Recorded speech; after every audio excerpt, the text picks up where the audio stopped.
Chaque jour, Charles et Carole vous présentent la leçon de l'école du sabbat.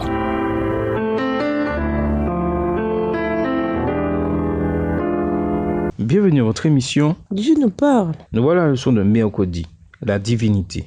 L'Apocalypse commence par une salutation similaire à celle que l'on trouve dans les lettres de Paul. Le livre fut apparemment envoyé sous forme de lettres aux 7 églises d'Asie mineure à l'époque de Jean. Voir Apocalypse 1, verset 11. Cependant, l'Apocalypse n'était pas écrite pour elle seulement, mais pour toutes les générations de chrétiens de l'histoire. Lisons Apocalypse 1, les versets 4 et 5 et Romains 1, verset 7. Quelle salutation courante trouve-t-on dans les deux textes et de qui la salutation vient-elle? Apocalypse 1, les versets 4 et 5.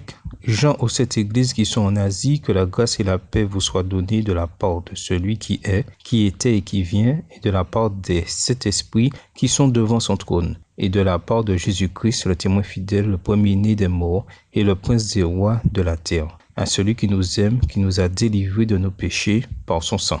Romains 1, le verset 7, à tous ceux qui, à Rome, sont bien-aimés de Dieu, appelés à être saints. Que la grâce et la paix vous soient données de la part de Dieu, notre Père et du Seigneur Jésus-Christ. Les deux textes donnent une salutation épistolaire. Grâce et paix à vous. Cette expression est formée de la salutation grecque charis, grâce, et de la salutation en hébreu shalom, paix, postérité. Comme on peut le voir d'après ces textes, ceux qui donnent la grâce et la paix sont les trois personnes de la divinité. Comme pour le reste du livre, ces trois personnes de la divinité sont identifiées par un langage symbolique. Dieu le Père est appelé celui qui est, qui était et qui vient. Voir Apocalypse 1, le verset 8 et Apocalypse 4, le verset 8. Cela fait référence au divin Yahvé, je suis celui qui suis. Exode 3, le verset 14, qui renvoie à l'existence éternelle de Dieu.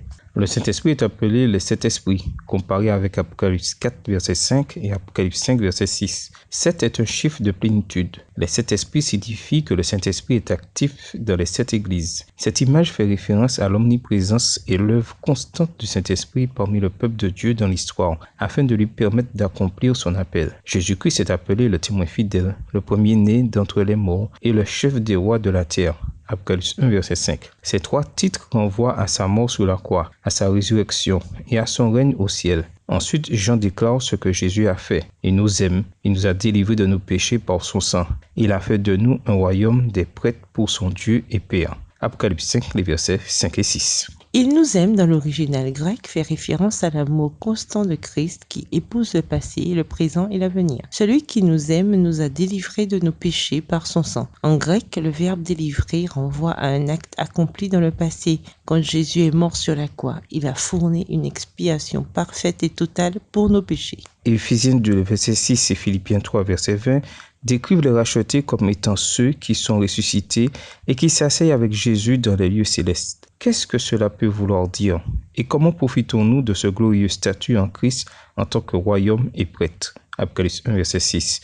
Alors que nous sommes toujours dans ce monde sous la malédiction du péché. Quel impact cette donnée devrait-elle avoir sur notre manière de vivre? Et nous vous laissons avec la question du jour. Nous savons que Dieu nous prépare une place dans le ciel. Vous préparez-vous à la recevoir? Au revoir. Et à demain si Dieu veut. Dieu nous parle.